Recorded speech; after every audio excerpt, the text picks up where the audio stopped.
saw what went on at the very top, and I was offered opportunities to participate, but I didn't want to. So I've always been faced with this question: how can I pursue what I believe to be true in the face of all this here resistance?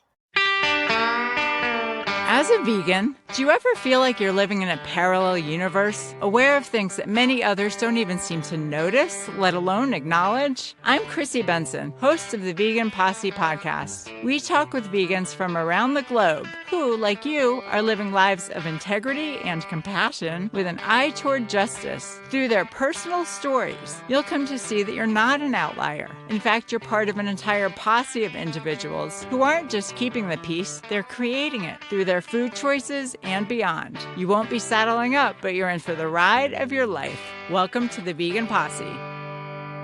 Hey Posse, I'm your host, Chrissy Benson. This week's episode is one I've been anticipating ever since the Vegan Posse launched in 2022. Dr. T. Colin Campbell needs little introduction to many of you, but in case you're not familiar with his work, he's the author of the China Study, the largest and most comprehensive nutritional study conducted to date. It was a groundbreaking study that showed the link between animal protein and our most serious chronic Western diseases, most notably cancer, and also heart disease, diabetes, and autoimmune conditions. Dr. Campbell's story was featured in the documentary Forks Over Knives, and his book Whole tells the story of what happened in the decades after the China study was published, when even after it had been revealed that eliminating animal foods from our diets could prevent and even reverse cancer, heart disease, and other potentially fatal illnesses, standard medical practice continued to ignore this information and instead promote reductionist, pharmaceutical-focused, and much less effective approaches to treating disease.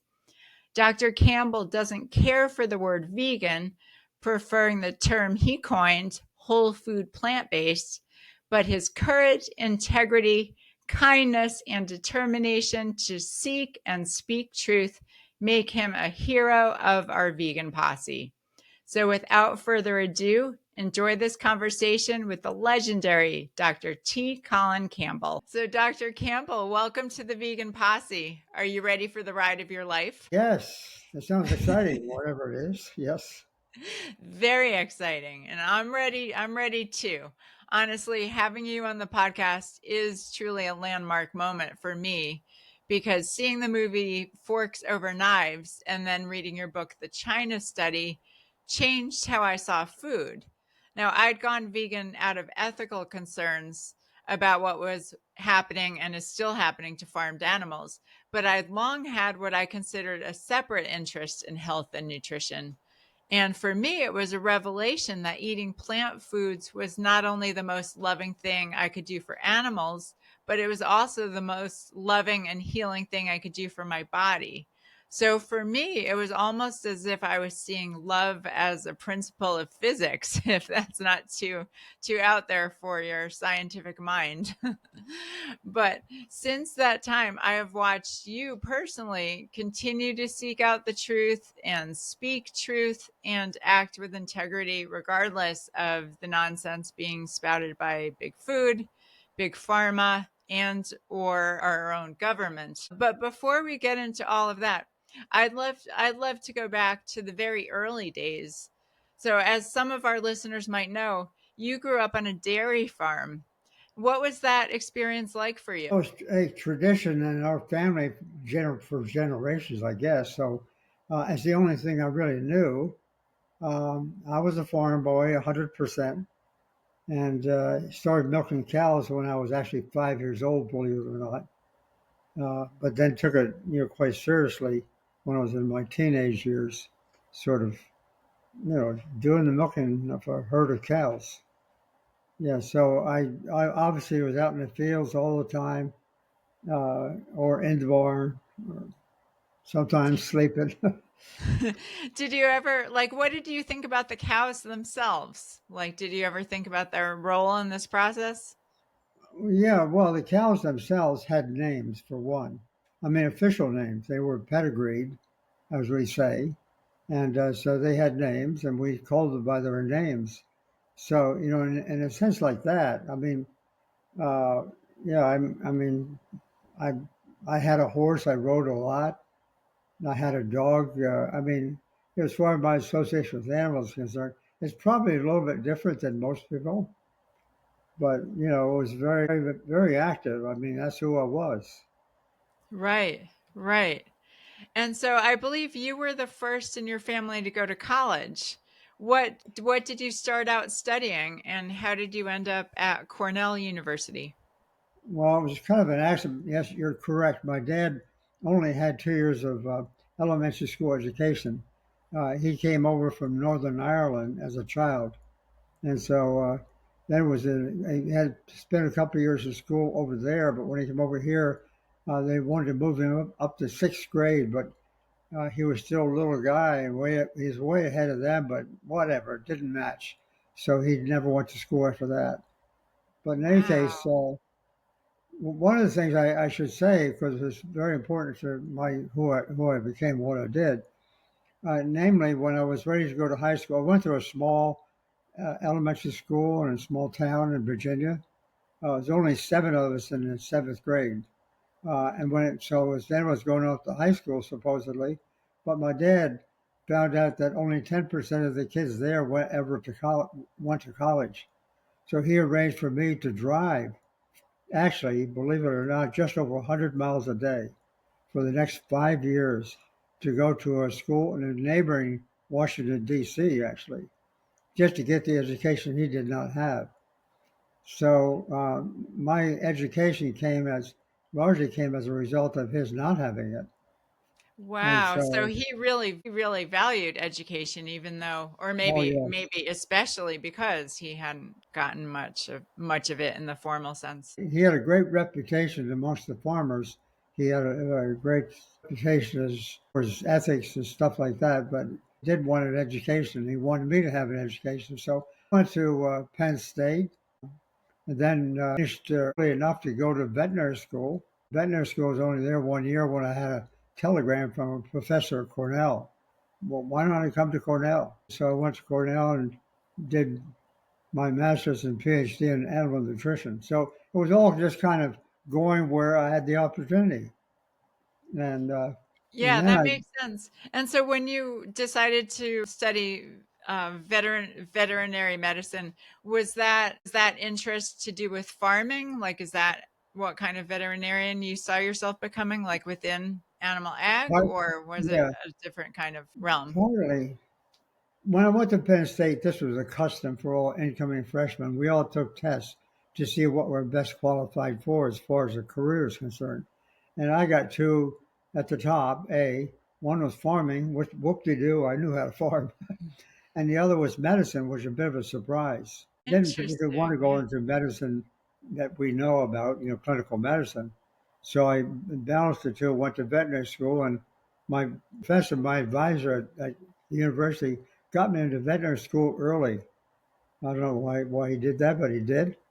And so I balanced, farming and medicine into veterinary medicine. Then I got another telegram after being there for a year to why don't I come to Cornell from And another. how did that happen?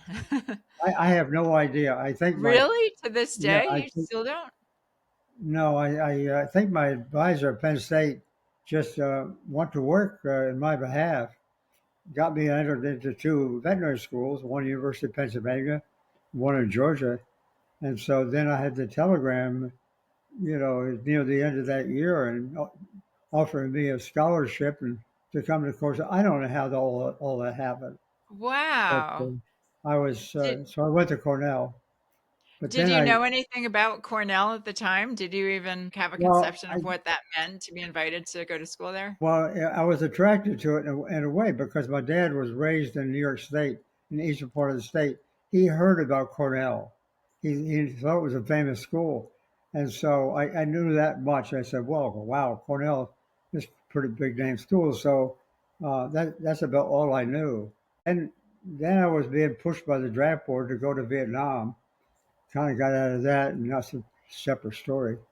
But then I I was out a year, and then the Army let me come back to finish up my PhD because I got another letter from another professor, come back to Cornell and do your doctorate. So I did that. Wow. So you got a lot of good news in the mail, it sound like, Yeah, or I via did. And telegram. I never knew exactly where that came from. I just really was grateful for all my seniors at the time, starting with my dad. And Yeah. so it Did just you have happened. brothers and sisters? Yes, I had two younger brothers and a sister. One younger brother did not quite finish undergraduate school. Sister didn't go to college, and the youngest brother became a lawyer, actually. So that's my story. And Yeah. when I finally, obviously, I got into science, experimental science at Mhm. Cornell. And believe it or not, the title of my PhD thesis, my research essentially, was to show the importance of animal protein. And so we could produce more of it, because that was what health is all about. That was typical. It was just almost sacred idea in a sense. So, but it was ironic because here I am coming from the farm, producing meat, milk, and eggs, and eating all that kind of food, and then going to get my doctoral dissertation on advancing the consumption of more animal protein. That became quite a chore for me. I got into the research that I did at that time after MIT and Virginia Tech. I got into the research I did working with malnourished children in the Philippines. And so, Here, yeah, so tell us about that. What were you well, working on there? I was at Virginia Tech at the time, and but anyhow, went to the Philippines thanks to the department head of tech. He wanted me to come there because he had a project with the State Department to build create a program for feeding malnourished children. And so I went there, and that my job was to, shape the program in a sense. But I had some evidence from a couple of my physician friends that the children consuming the most protein. These malnourished children, by the way, was a very important event in my life in a sense because these children were dying. 50% of them died before the age of 5. Mm. And so, but the occasional child who maybe did eat the Western kind of diet, more animal food, namely dried milk powder from the United States, they seem to have a higher risk for getting liver cancer. So that's what started my career. I said, well, how can this be that here's these kids that's eating the best and the worst in the case of cancer. That's really started my career because then I came back home, had a joint program between being on my campus in Virginia Tech at the time, and then also in the Philippines. But I got supported entirely by National Institutes of Health, NIH, for the next 30 years. They really funded my research and all my students quite generously. But it was started out with why is it that animal protein, if you will, in those children in the Philippines, the few, I mean, very few who just, it was just an impression actually, plus a study from India at the time on experimental animals showing that animal protein increases cancer, experimental cancer. It was that was shocking. I didn't believe that. That's not possible. But I had to do the research because here we are expected to make sure these kids got enough animal protein. When in reality, what I was hearing and seeing was there's a problem there. Yeah, this was at the very start of your professional career, Yes, it correct? was, and that really got me going into the area because I applied for a grant and I got it, a research grant from the National Cancer Institute of NIH, and so I ended up having a nice relationship with them for the next 30 years, and it was all about started out about how is it true that animal protein increases cancer, experimental cancer, mind you, but Yeah. then that got me, and you read the China study, that got me into that space. And the more I did with my students for doctoral dissertations, in any case, the more I did, the more I became convinced, hey, this science is real. Was that difficult for you to absorb this information? That was kind of flipping the whole paradigm that you'd grown up with? Well, as two answers to that question, one thing my colleagues reminded me when we did our first study and found that what the Indian workers had done was true. And I was going down that path, and my colleague said, "Don't go there. You're going to get in trouble. You're going to start questioning animal protein. It's part of the trade, if you will."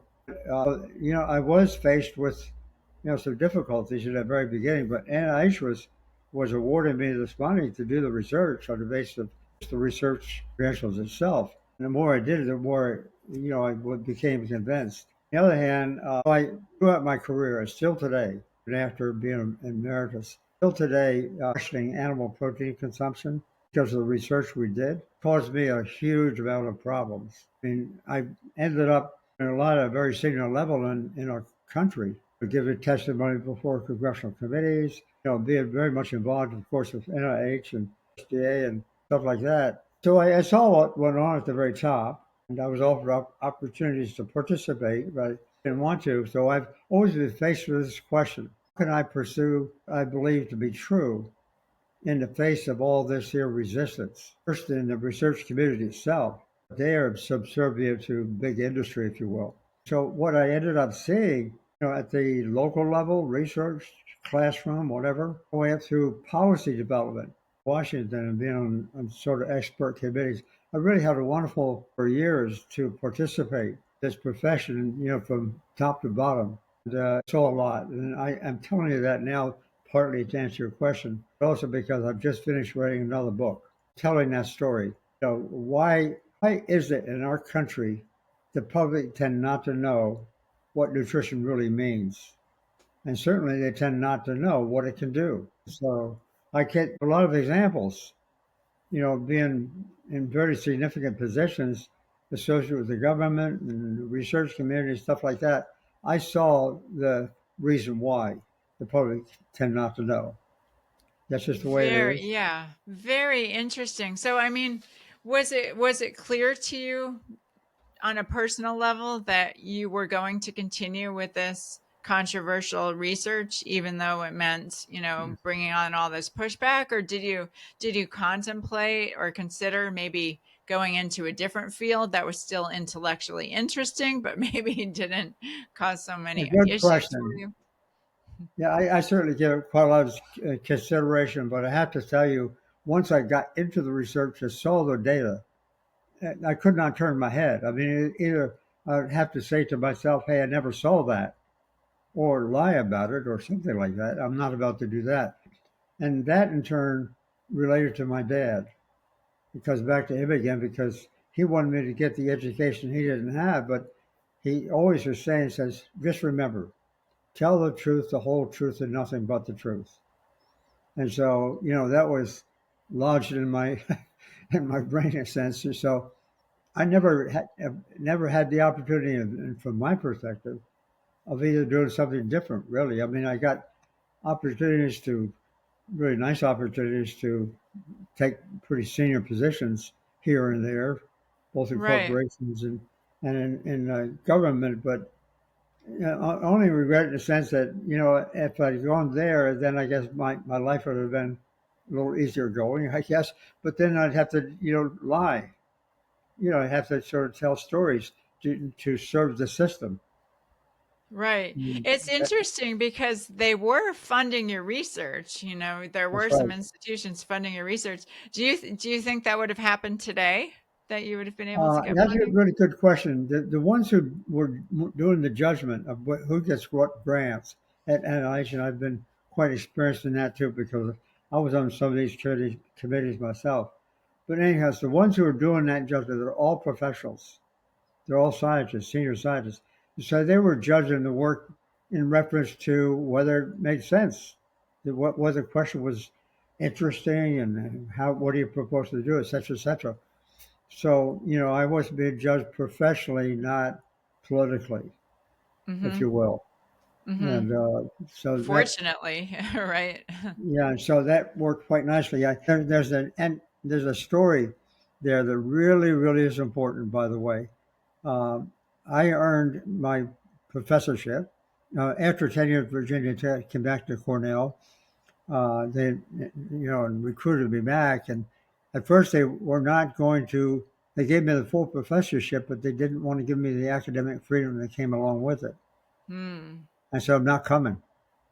probably the best decision ever made. So they went back and reconsidered. They said, okay, you can have academic freedom. And so I had that for the rest of my life. And that's a very formal, as you probably know, sort of opportunity.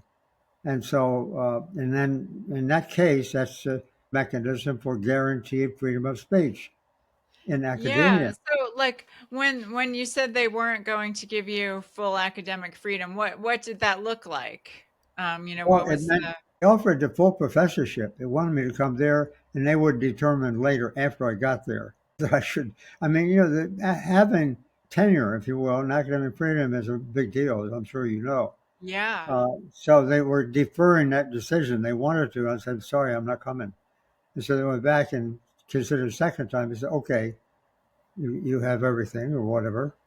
And Meaning tenure? Was that yes, the piece? tenure. Got it. Yeah, that makes sense. And Yeah. that was And really, yeah. really significant, as I'm sure you know. And tenure, encourages and not only allows, but for my case, where I'm working in a very controversial area, it really encourages one to tell the truth, especially when you got some information the public has not heard. And so, in a sense, on the campus, I really, really enjoyed my career a lot because I was working at fairly senior levels, giving lots of lectures and stuff like that, telling the story that others hadn't heard.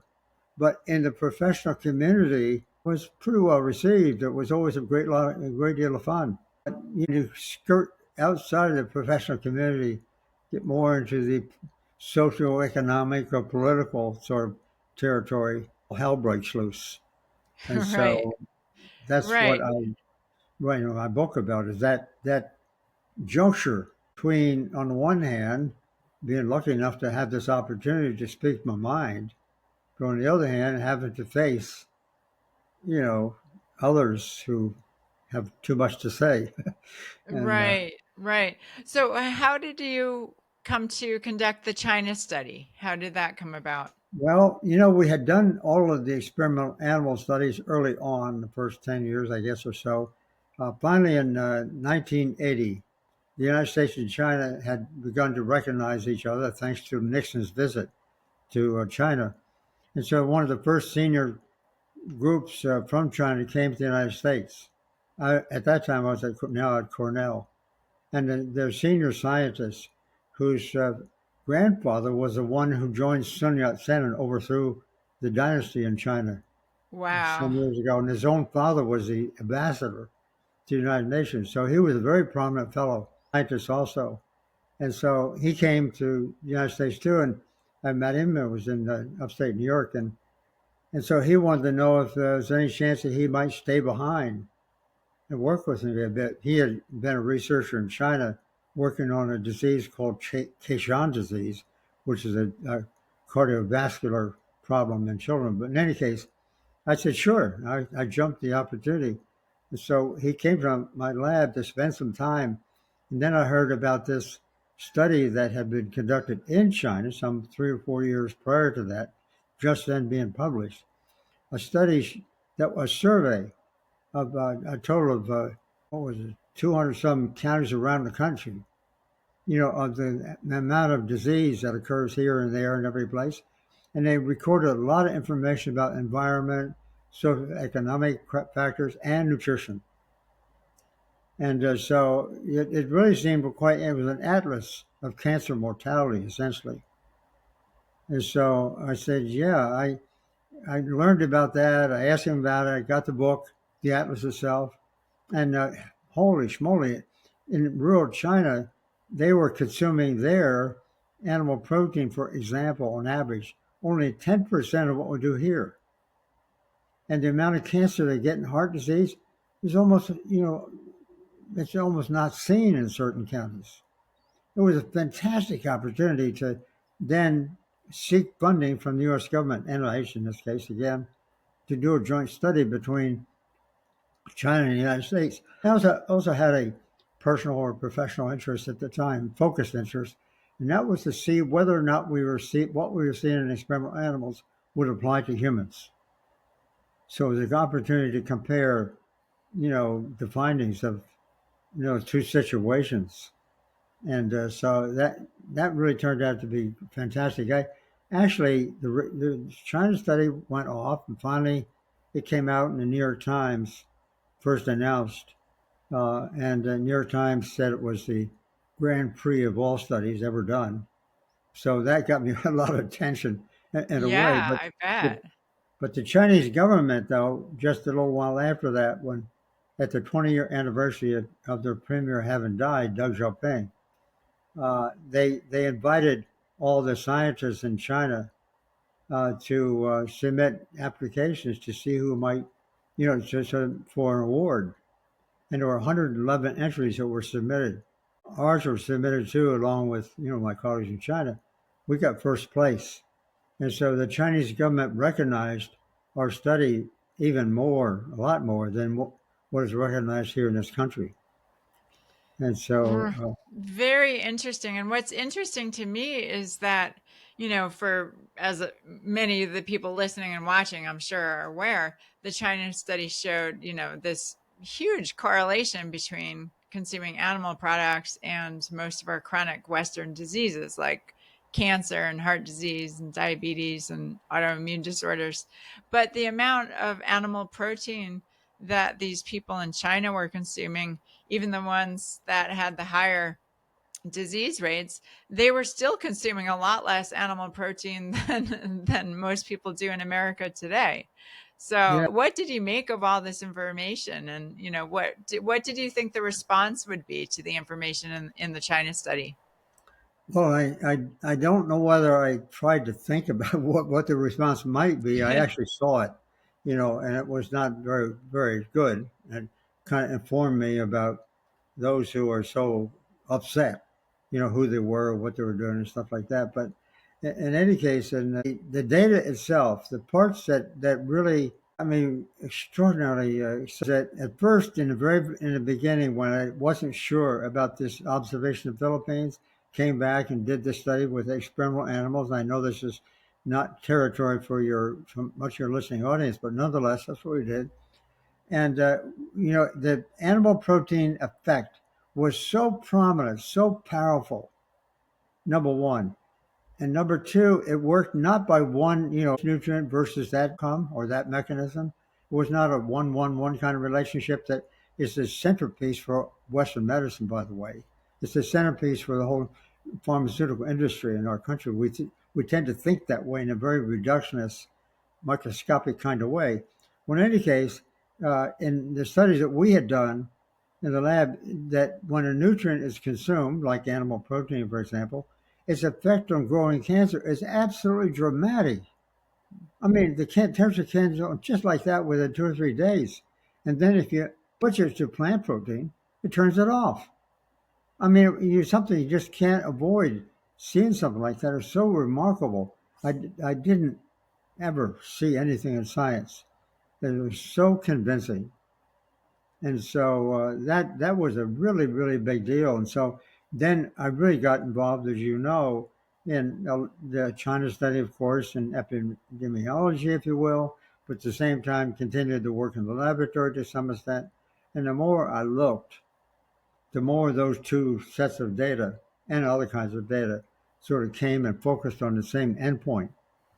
And that is, it really has to do with our virtual worship of animal protein as a nutrient. That's a really interesting story, by the way. Uh, Yeah, where do you think that came from? This well, worship? I learned, and it's a really kind of interesting story. Back in 1839, there was a Dutchman, chemist, who got sort of interested in what the food had in it, whatever the reason were. And so he tried to isolate the compound in that food. It was actually a dog experiment with dogs eating meat. So he isolated some crystalline material out of the meat, had to give it a name, and he gave it the name that meant of prime importance. It was named after the Greek word proteos, Proteios. That's where the word protein comes from. So in any case, he names it protein, and that was from animal foods. But then, somewhat later, it was discovered in plant foods too. But the reaction was by this time it's around 1860. By this time, they say no, that doesn't matter. plant protein, protein plants doesn't matter. It's really animal food. So that basically became fixed into the scientific and medical literature in the early 1900s, by the way, that animal protein was the kingpin nutrient. We had to have that. As I look back through the history and became more and more familiar with who was doing what and that kind of thing, there's a question here that to me is important. Where did we humans ever get the idea that we needed to eat animals, to make ourselves healthy? That's very old, by the way. It's go back to biblical times. But in any case, there's something in our minds as a species that we somehow believed that it was okay. In fact, it was very important, that we should eat animal food to get what turned out to be protein of all things. And so that story unfolded from around 1830, 40 or so into the 1900s during the Industrial Revolution. And it turns out that one of the people that I read, I was to spend a year in Oxford University at the time and trying to get some feel for where did this idea come from. And it's been controversial for a long time, as you know. But in any case, I kept going back to these books. It was based on a bit of a history that was recorded by the founder of the American Cancer Society, Frederick Hoffman. But in any case, I was going back to the libraries and going from book to book to book like this, going back, and I finally found a book just about that time when the protein was discovered that said that it was written in reference to cancer, and this written by a doctor. They called him surgeons in those days in England. And in any case, he said there are two causes of cancer as far as diet is concerned. One that had to do with the constitutional nature of disease. That was his words. A lot of things working together. The second thing was disease are caused locally, just one thing at a time. It's basically a representation of holism versus reductionism concepts. But in any case, he did that. He eventually published, I know, at least 12 or 14. I've seen his 25 studies, but I read one book that he read. I got chills in my arm. I couldn't believe, because he was saying this at the time that I was getting evidence in our studies that nutrition is not what a lot of people think it is. It's a very different kind of biochemistry. Unfortunately, it's focused on making sure we get enough animal protein. For most people, it's just protein. So he had recognized that animal protein was detrimental, or was he just speaking about nutrition in general? I think he did, because he doesn't say it, not in the literature I have. I have a number of his books now, but in any case, I think he did, because he became an anti-vivisectionist, as the word goes, at the time. And so he had some of that inclination, I think, but more in the sense he was actually defending the proposition that nutrition is all about, many different nutrients working together, if you will. That was his argument. But his argument and his reputation was all set by the emergence of the Industrial Revolution in the late 1800s. That's all about money. That's all about growing business and so forth.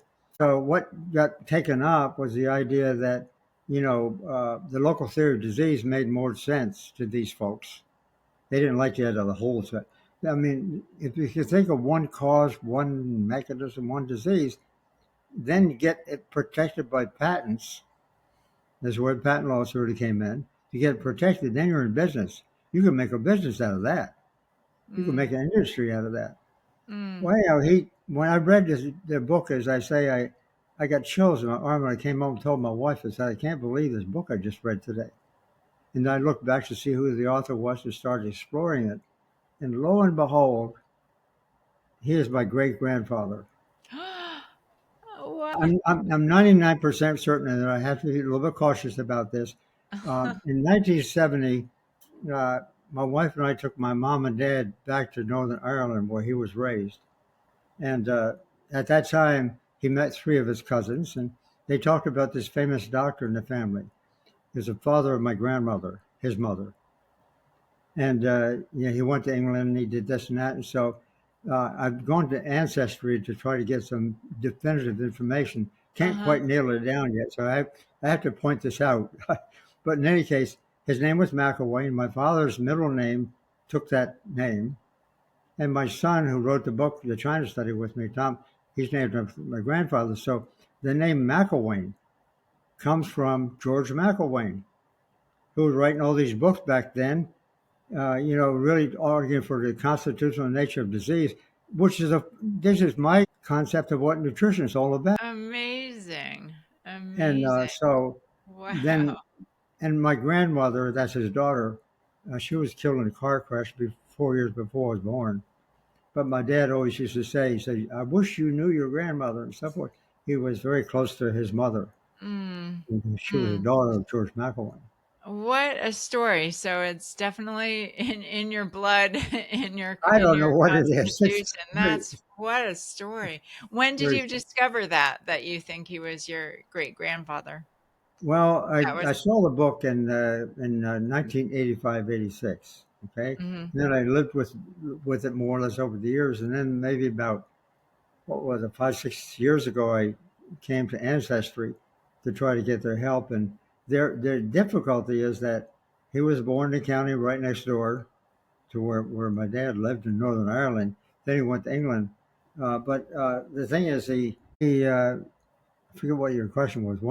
Yeah. So anyhow, then I discovered that at the time. And then, as I say, got books like this. He wrote a lot of books, really prominent books. Here's one on a Wow. famous medical surgeon at the time, John Abernethy, who's recognized by many people. Uh, McElwain didn't get recognized the same way as some of these other guys did because McElwain was talking about local theory, constitutional theory, not local theory, which is the Mhm. business end of things. Mhm. And McElwain was an anti-vivisectionist. Didn't make a big deal of it, but Mhm. he just really said that. And if you Google the name, you can see that he's anti-vivisectionist. That's why. Fascinating. What a story. You know, I have to tell you though, Chrissy, one thing. This is where it could appear to be a conflict, and it causes some. I'm not unfamiliar with conflicts. Let me tell you. But in any case, didn't I didn't adopt the vegetarian idea, frankly, especially from the farm. Are you still? Yeah, and all that sort of stuff. And back in I missed 1978. yeah, things froze up for a second. So I heard up until you mentioned that there was a conflict. So talk Oh yeah, about the I'm just conflict. saying. What I'm about to tell you is it's annoying to some people, but it's interesting, I guess. It is for me. But in 1978, 79, I was on a committee determining who gets grants and who doesn't. We call them study section at NIH. Pretty prominent committee, and so I was on one in diet and cancer, or just cancer, more or less, chemical carcinogenesis. And so my colleagues, and there were only about 12, 13 of us on the committee, got a couple applications in from people who wanted to study diet and cancer. And so my colleagues, they were oncologists and geneticists and molecular biologists and so forth. They wanted me to take some time, explain to them, something about nutrition, because there were a couple of applications came in wanting to study nutrition. So I had to think about that. At the next meeting, I took an hour. It was kind of my research at that time was kind of leaning toward a vegetarian concept, but I didn't want to use that word because I have difficulty with the word vegetarian in the sense that those who have embraced it, and sort of wanting to be, the experts, if you will, get the science all wrong. And so it's really messed it Mm, up.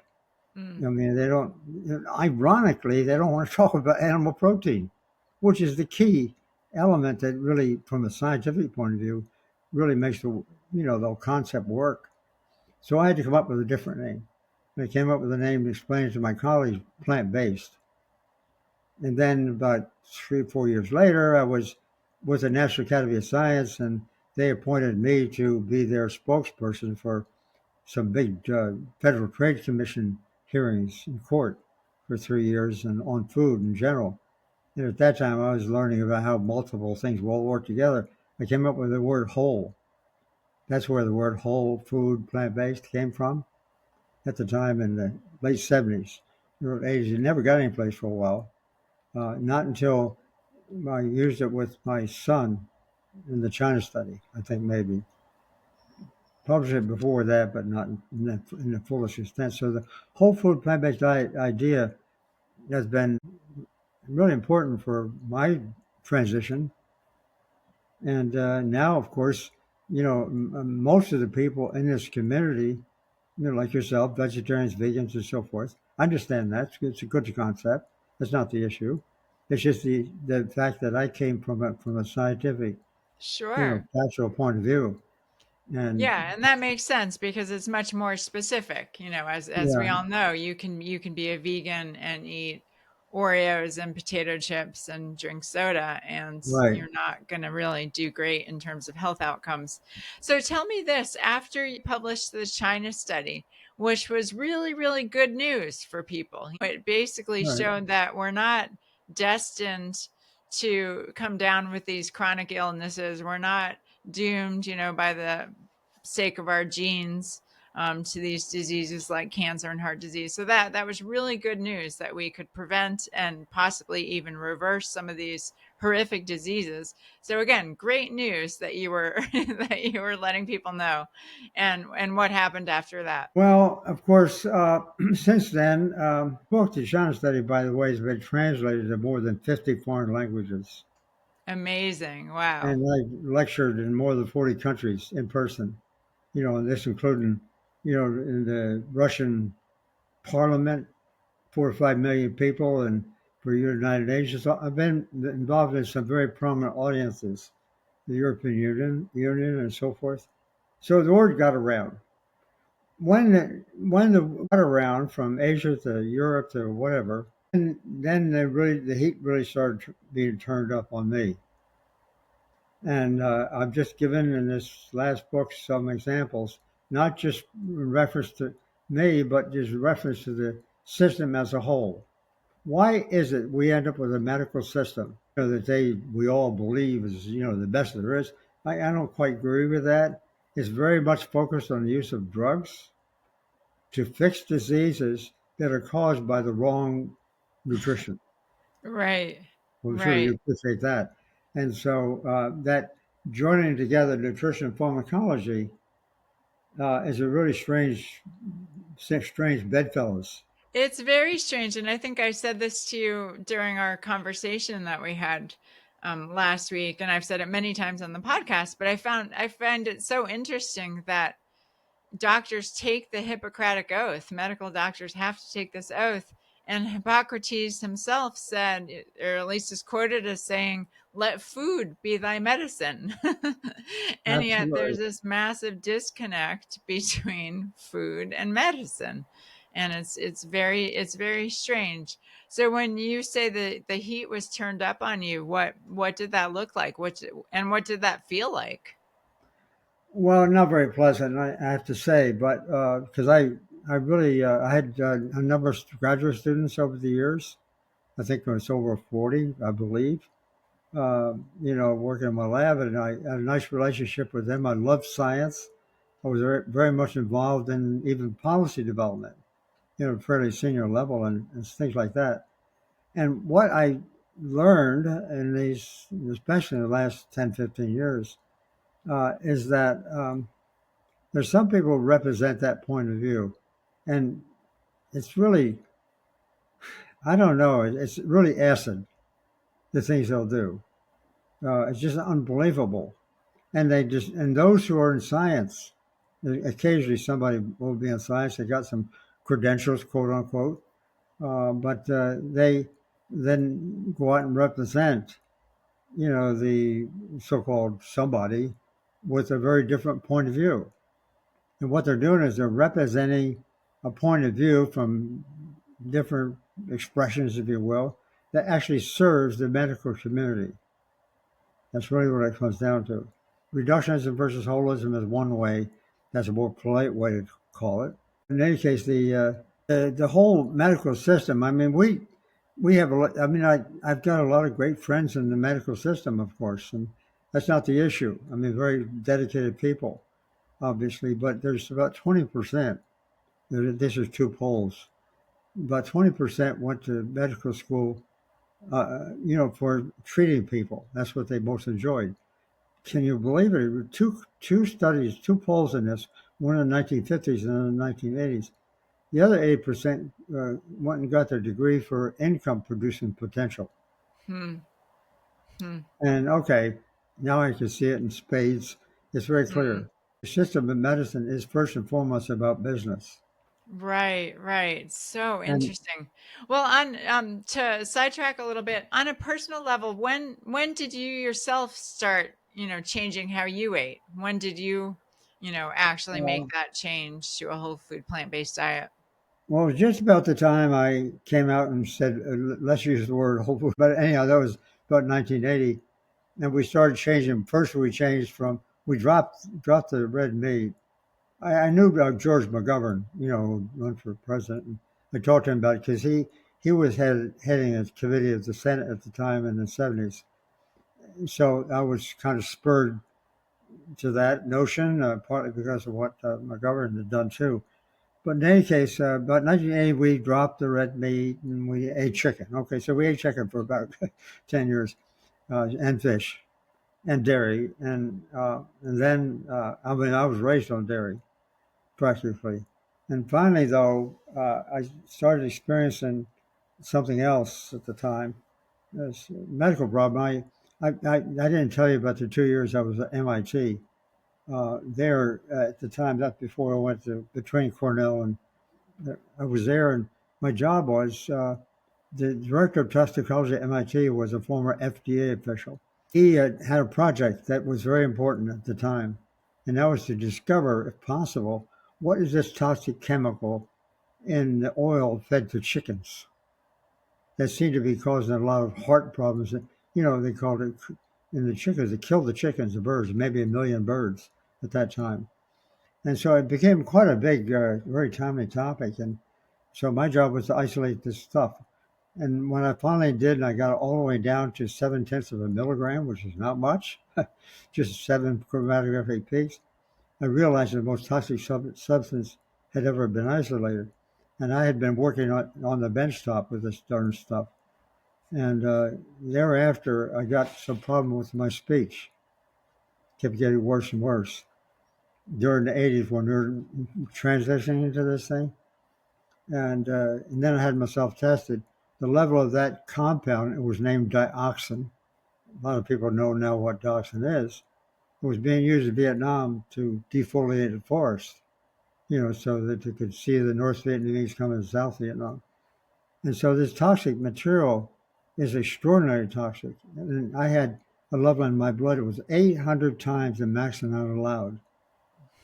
So I had to kind of work on that for a bit. That's when I also learned in the process that my drinking milk exacerbated it. Hmm. Really, when I stopped and started doing a fast, by the way, water only fast, it Hmm. disappeared. But more to Wow. the point, as I got into that, this all happened almost like right at the same time. And then the New York Times came out with a featured article on our work in China, and they called it the Grand Prix of epidemiology and so forth and so on, which brought a lot of attention. I've got problems. And at that same time that's coming out, my wife was really good about this. She is not in science, and so she started changing. And so we changed completely. I mean, that was like 1990. We got rid of the last of what we did. And Wow. partly because of the science, but also partly because of my problem. And then, of course, the whole 9 yards when you start thinking about the scheme of things, about humans. Why do we eat animals? Well, what's the point? And, and treat them the way we do. It makes no sense. Right. It makes no sense. Yeah. Yeah. So It's interesting because like I've said, I went vegan for ethical reasons, but then when I learned the health piece and started realizing, not only is what we're doing to animals not necessary, but it's actually hurting human health to produce these projects. It that's just right. raised everything that's happening to animals to a whole new level of unconscionability, kind of like torturing animals to produce cigarettes or something, That's something like right. that. So such a fascinating story. So when did you decide to write your book Whole? Because for me, that was a book that really hit me. I mean, the China study was fascinating, but Whole just kind of blew my mind in terms of just exposing the system, the medical industrial complex and big Right. food and big pharma. Tell us about that book. Well, the book came out in 2013. I think I began to write it around 2000, a year or so before that, but whatever, maybe 2 years before. Um, So you wrote it but, fast. pardon? You wrote it Yeah, fast. at that time I did. I worked really hard on it and came up with that. Had it been building in you for a long time, or was Yeah, there I a mean, particular event that that, inspired you? as I said before, the China study. Okay, I came out that. By the way, I need to tell this story. It's really important. Namely, in 1990, when the New York Times came out with their story, Grand Prix, and all that attention that our work was getting at the time, uh, I guess I was complaining to my wife some, and she finally told me once, and she says, "Why don't you stop complaining and write a book for the public?" That was the genesis of the China study. So, and then after that, Interesting. I mean, So we have her to thank for the Grand Prix. yeah. So she got really obviously involved. We have 5 children, grown children, grandchildren, all that. I mean, we all do the same thing. We're all the same way. And during that time, I had, as I mentioned before, in the 1980s, been the key so-called expert for 3 years in a Federal Trade Commission trial on establishing or making comfortable the vitamin supplement industry. I was on a committee, National Academy Committee on Diet, Nutrition, and Cancer, which created a story at the time. But that in turn led some folks to want to say, "Oh, we can take care of all that. Well, all you need to do is have supplements." Well, then, since I was the author of that, or co-author of that first Academy study, then they contacted me. The Federal Trade Academy wanted me to represent them in this big tussle about whether or not they're going to make a friendly environment for the vitamin supplement industry. So, because that makes money. Right.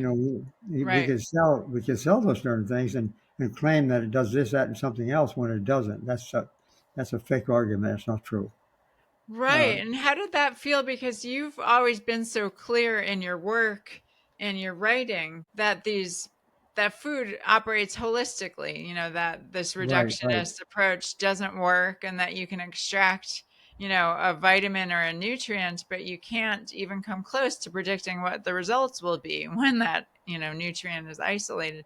So how did it feel when some of your own work was used, to fuel the vitamin supplement industry? Well, I just tried to do my best to, first and foremost, be honest. Look at the data and evaluate the data, if you will. And during that time, this is from around 1985, 6, 7, whatever it was. It was actually before I went to Oxford, 83, 84, 85, but whatever. I was obviously getting deeper into the literature involving the use of single nutrients. And one report really stood out for me and lots of other people. And that was a paper done in 1981 that basically showed that quite clearly and quite nicely, showed that for smokers, you may recall this, that when they compared length of smoking with lung cancer rates, for example, it was impressive, positive. But they also found that beta carotene, of all things, which was the key antioxidant in those days, is a big name sort of vitamin. They found that beta carotene consumption amongst the people who got the least lung cancer, people consume the most beta carotene got least lung cancer. Really, really sharp. It was a very dose response relationship, essentially. It was very impressive. That's what got the Federal Trade Commission involved in then evaluating this question concerning changing the rules of government regulations and so forth on this whole thing. That study, when it came out, showed this beta carotene effect, inverse relationship.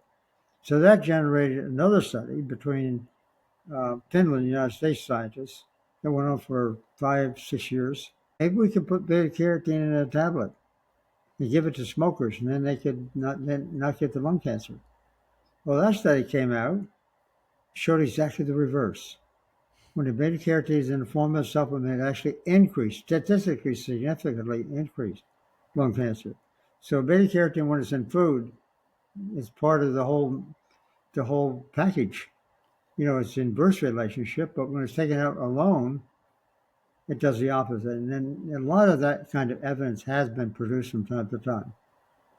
And so, but nevertheless, the supplements, people want to believe that vitamin supplements are very special, and they don't want to change their diet. Right, right. Or quit smoking. Yeah, and Yeah, quit smoking, exactly. And so there's an interesting story, but it was so clear.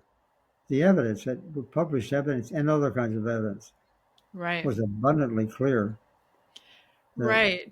So when you came out with your book Whole, you talked a lot about the nonprofit sector and about how some of the nonprofit, medical organizations were, resistant to your messaging about nutrition and health. Can you talk a little about that experience?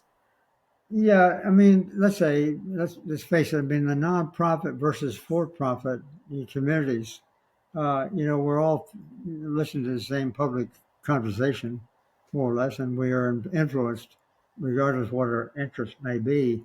We're influenced in much the same way. So it turns out that the information that we get exposed to, largely, I'll come back to the nonprofit question here in a moment, but the information we're exposed to usually is focused on one nutrient at a time, like beta carotene, or like animal protein for that matter.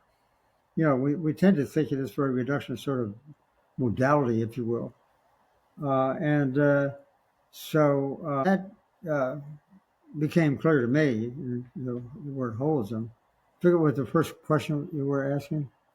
Just in the nonprofit sector, these Oh, they're not organizations like the nonprofit. American Yeah, Cancer Society, who just didn't want to hear this good news right, right. about the power of food.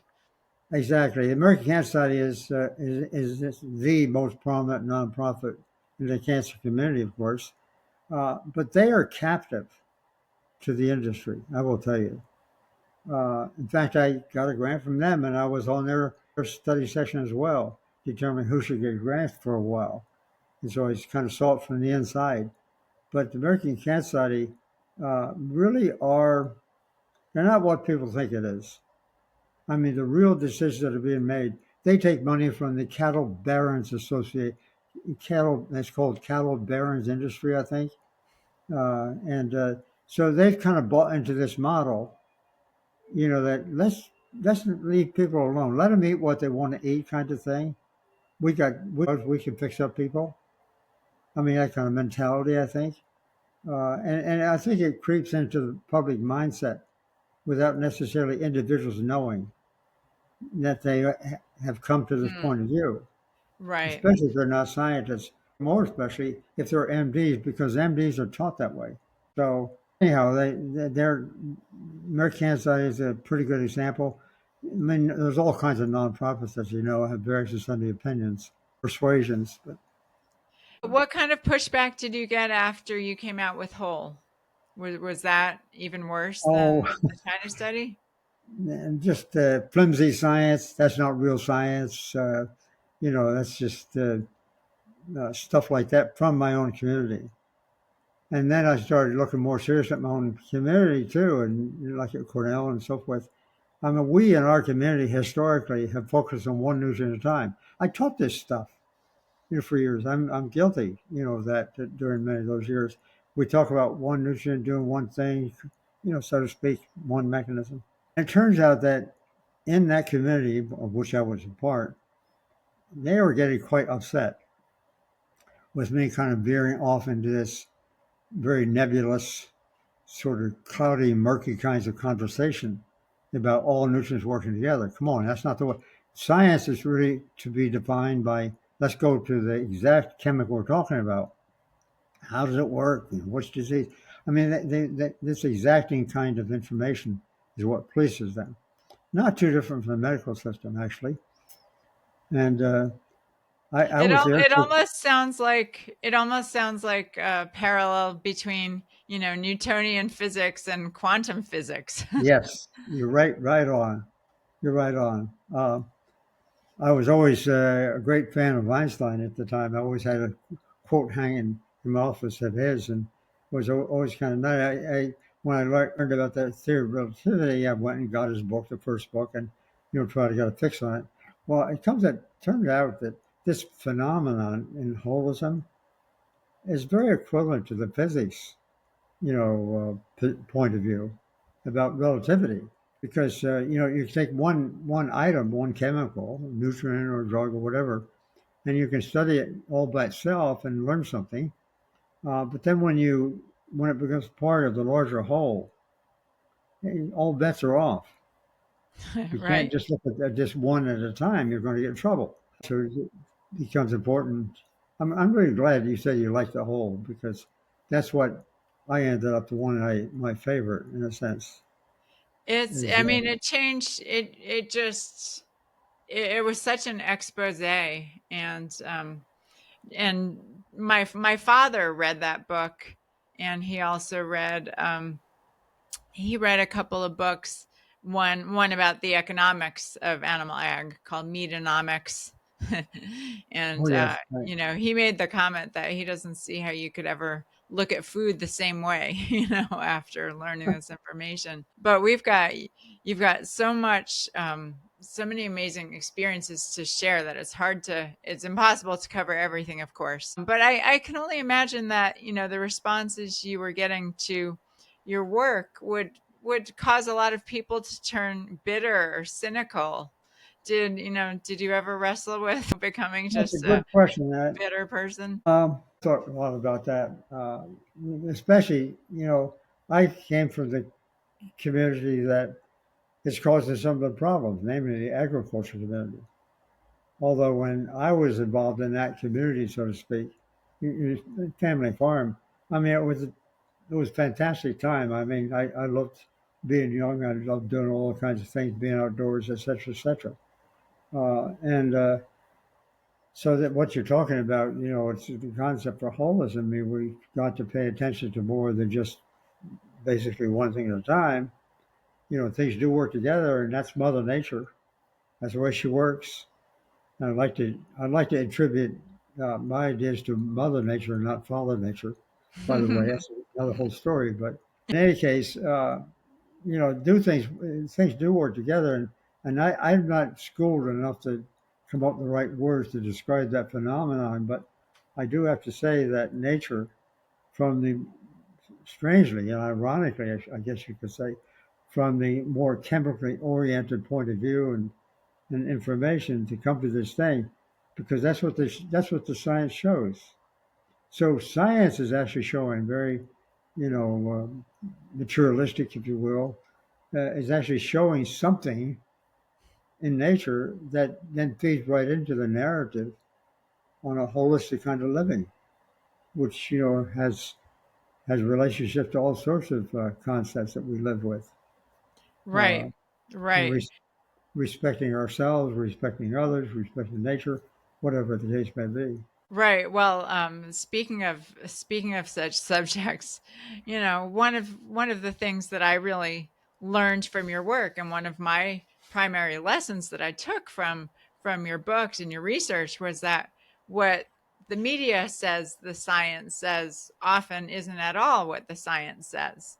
And so just that lesson that I learned, from you and from the vegan, nutrition, plant-based nutrition world in general, really informed my perspective when we started hearing in 2020 about this novel new coronavirus. And we started hearing about this virus that was so insidious and deadly that sometimes you could get it and not even have any symptoms and not even know that anything was wrong. So it was all very, very strange to me. And I just, immediately started wondering what was going on with this. And of course, for me, with my background as a lawyer, I was also very sensitive to the massive infringement of civil liberties that started happening almost immediately in the name of mitigating this supposed health emergency. So tell us a little about your whole experience, with COVID-19. What did you think when we first started hearing about this new Well, this virus? is quite a story, I guess. We worked with a virus, by the way, uh, back in the late 1980s in the laboratory. Experimental animal studies in those at that time, but that came from the Philippine information early on when I was with the kids. The kids tend to get more liver cancer. The occasional child who was eating Western kind of food. I mean that was a presumption, at least. And the liver cancer was caused by hepatitis B virus. And hepatitis B virus, and I mean I kind of didn't focus too much on that. I did in the late 80s, early 90s, or some studies, but it turns out that when that virus infects people or experimental animals in this case, it turns out they get liver cancer. And it turns out animal protein is what really activates it, really makes it work. So the animal protein is having this powerful effect, not only on cancer started by chemicals, carcinogens, it also has the same effect on a cancer caused by virus, Hmm. hepatitis B virus, for example. So I kind of danced around that field off and on over the years. And so in China, we had this study. It was done in 1983, 84. We did it a second time, by the way, in 1989. The second time I'd gotten my Taiwanese friends to join with my mainland Chinese friends. That was quite exciting. And so we repeated the study in 89, got some data. So let's come back to the COVID thing.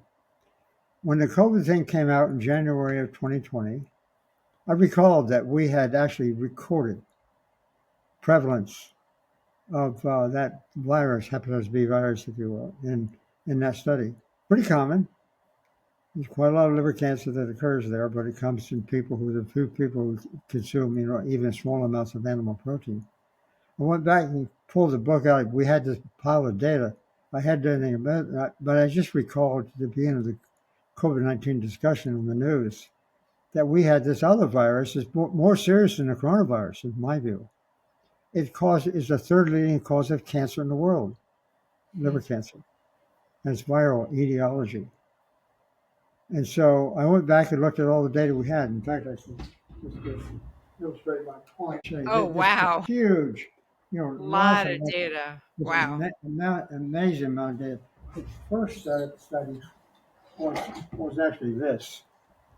Oh See my the video. goodness. Just whatever. So I went and dug into these here and got the data out on the virus and what factors really kept it under control, if you will. And in turn, we got some data. It was amazing. The people consuming at least this very low amount of protein, as I mentioned before, like 10% on average of what we do here.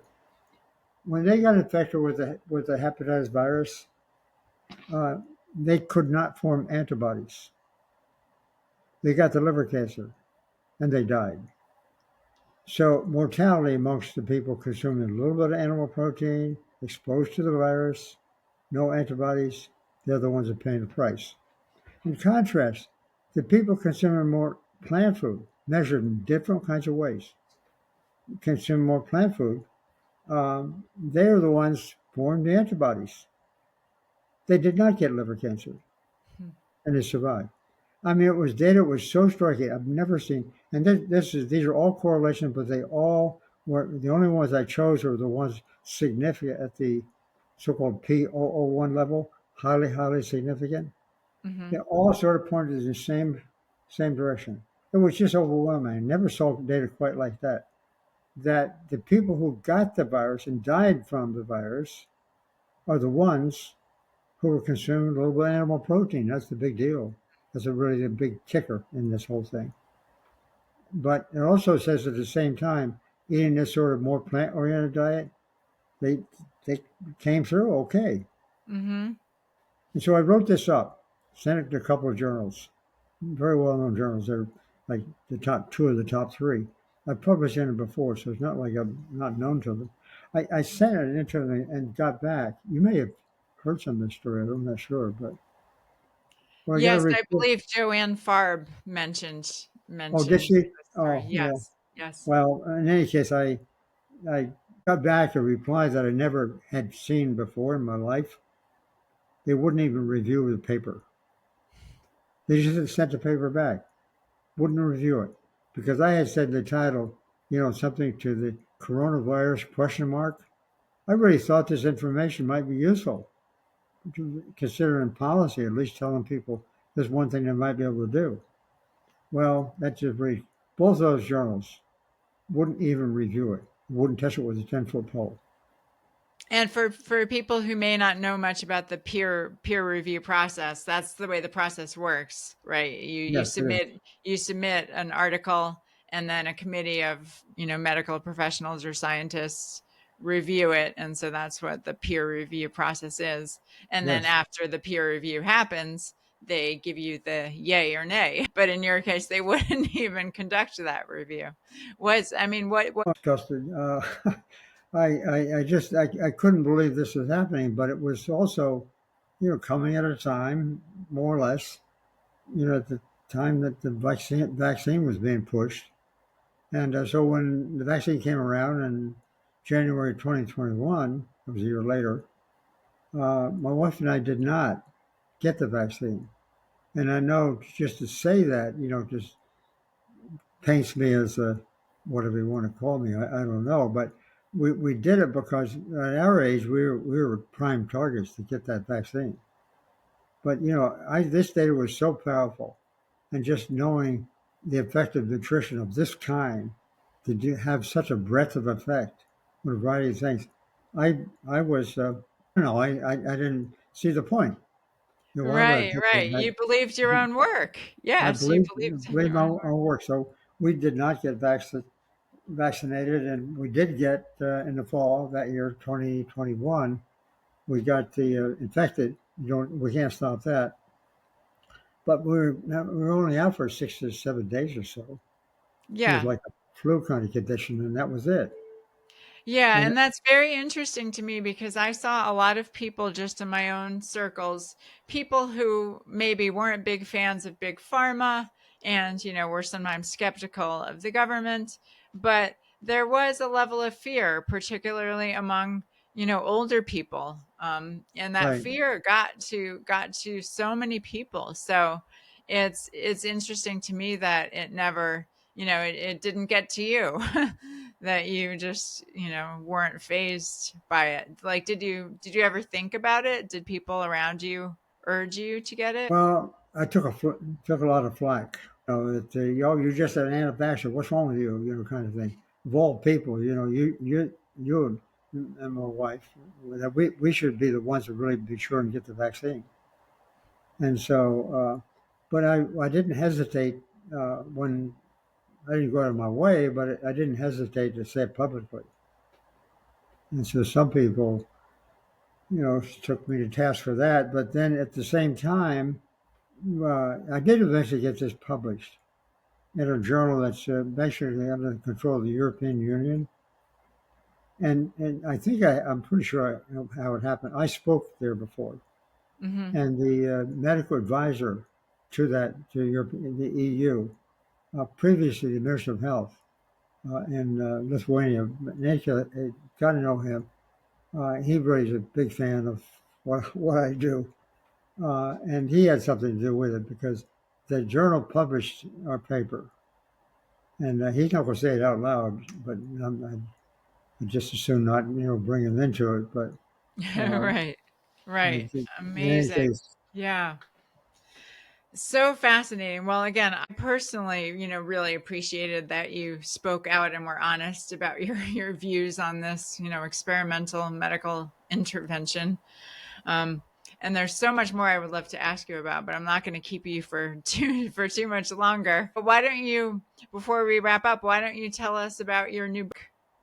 Many people would say you've already, done some of the greatest work of all time, and you you should just take it easy and Well, not keep working so hard. And yet you're working on another book. yeah, I kind of get caught up in this idea because first off, I really had a marvelously good time in science. It was a lot of fun, working with students and colleagues and stuff like that. Because at that time, for the most part, uh, we're operating in a sphere where freedom of speech is, preached, if you will. I mean, we try to do that. And so if you have that opportunity, you can speak freely. I'm sure you as an attorney know this well. I often compare our scientific community with your community in law. I mean, you use a peer review system as well. You kind of let, a third party, the jury, try to hear the facts and then they can decide. And it's very similar to science. Right. So, but that was cut short. I have to tell you, it's one of the biggest stories I think of our time. It was cut short with the Citizens United 2010 decision, Supreme Court decision. There were so many factors that I see sort of coming to fruition at that time. And so the percent of people on faculties who get tenure and also get freedom of speech, I mean, that was above 50, it was 70%. In a 30-year period, just it came right down a straight line, just like that. There was something behind it. And so now we don't have freedom of speech, not the kind of freedom of speech that I knew. Institutions say, "Oh, yes, we do." No, they don't. I mean, it was kind of a sacred opportunity for most of my career, Mm-hmm. and that's what made it so much fun. We could be honest. We had no reason to be dishonest, and if you had troubling observations, well, say it anyhow, even if you don't believe it, and then engage in the conversation or the debate. Of course, you know this really well. I'm talking to a pro when I tell you that's the way it works. And I just, it's been that Citizens United decision has been really awful. So in this new book, I'm just simply pointing out that the environment that I lived in, took seriously, used for so many years, and as others did, has largely been taken away from us in academia because I'm just in the process right now. I'm going to be calling the AAUP, who did that survey, American Association of University Professors, and I want to get their, or maybe I'll go visit them or something. I want to get their most recent or their up-to-date information of reviews about this because I think that decision, a 5-4 decision at the time, really was an attempt to keep under control any group or any person or whatever, who run their mouth too much. Right. Right. Saying the wrong thing. Yeah. People can They run their say, mouths as long as it's about, promoting their agenda. yeah, that's right. Very interesting. So when is that book coming out? It's supposed to be next August. Still a year. Fabulous. Uh, Fabulous. Yeah. I got a publisher and they're working with me, and it's a hard story to tell in a sense because I want to, first and foremost, I want it to be obviously honest and do not make statements that I can't defend. Mm-hmm.